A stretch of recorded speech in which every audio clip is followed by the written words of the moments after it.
Un médium, qu'est-ce que c'est ? Au sens ésotérique du terme, il désigne une personne qui a des capacités extrasensorielles, une intuition prononcée qui peut communiquer avec les défunts, voir l'avenir, les énergies, les auras, etc. En bref, quelqu'un qui a des capacités dites médiumniques. Étymologiquement, le médium désigne le centre, le milieu, l'intermédiaire. Il est donc comme une passerelle, un pont ou une porte entre deux choses. Il est celui qui rassemble. Ce n'est qu'au milieu du XIXe siècle que le terme est introduit par Allan Kardec pour désigner celui qui, lors d'une séance de spiritisme, contacte les défunts. Auparavant, on l'appelait somnambule. Déjà, l'on cherchait dans la sémantique des mots un terme rappelant cet état transitoire entre la veille et le sommeil, entre la conscience et l'inconscience, représentatif du changement de comportement du médium lors de ces séances.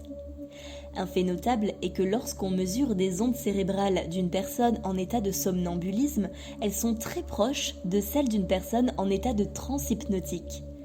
De même, le somnambulisme nocturne est l'équivalent de la somnolence diurne. Ces situations ont tout un point commun, à des degrés différents, avec la méditation profonde, la transe chamanique, la canalisation et, à mon sens seulement, une phase de créativité intense. C'est qu'elles induisent une dissociation entre l'esprit, le corps et l'environnement, où l'individu perd plus ou moins la notion de soi, de l'espace et du temps. Pour plus de renseignements, vous pouvez vous en référer au classement établi par le professeur Fémonville de la simple relaxation à l'état extatique, où l'individu a la sensation d'être en fusion avec l'univers. Le médium adopte donc, parfois spontanément, un état transitoire permettant d'établir une reliance entre deux mondes et d'accéder à de l'information. Mis au pluriel, médium devient média, qui rappelle spontanément nos journaux télévisés que l'on considère, à tort ou à raison, comme parole d'évangile. Ayant pour attrait la peinture, je remarque que ce terme a ici aussi une définition intéressante que l'on peut relever. En effet, dans ce contexte, le médium est un liant qui, je cite, sert à modifier une ou plusieurs caractéristiques de la peinture afin de l'adapter à une application spécifique. L'on peut ainsi obtenir une consistance, une brillance ou une fluidité particulière. Je trouve cela très intéressant d'un point de vue créatif, car nous sommes tous créateurs de nos vies. Et Dieu sait si j'aime appliquer les principes d'une chose à une autre. Pour moi, le médium est celui qui va pouvoir apporter les subtilités nécessaires au consultant afin qu'il puisse peindre, construire, créer sa vie comme il l'entend.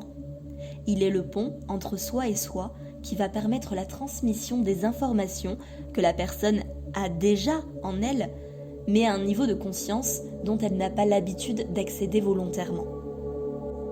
Enfin, je tiens à souligner qu'un synonyme de médium pourrait être canal, et que nous avons tous notre canal plus ou moins clair, plus ou moins obstrué, et que les informations reçues passent par nos filtres individuels de personnalité, de croyances, de peur, etc.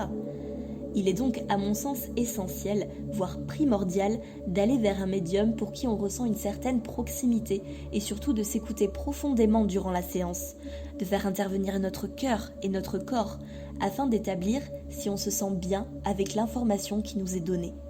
Si ce n'est pas le cas, c'est que l'information est fausse ou trop dénaturée par les filtres individuels du médium. Même si je suis cartomancienne et qu'aujourd'hui c'est mon activité, j'espère de tout cœur que c'est un métier voué à disparaître et qu'à l'avenir, chacun aura appris à vraiment s'écouter. Car l'information est et sera toujours plus authentique lorsque les messages passent directement par le canal de la personne concernée. Nous sommes nos propres guides. Rappelons-en-nous à chaque instant. En attendant, j'espère vous accompagner au mieux dans la direction qui vous est la plus épanouissante. À bientôt, Meilou. Et pour la petite anecdote, j'ai fini l'écriture de ce texte à 18h18. Bisous.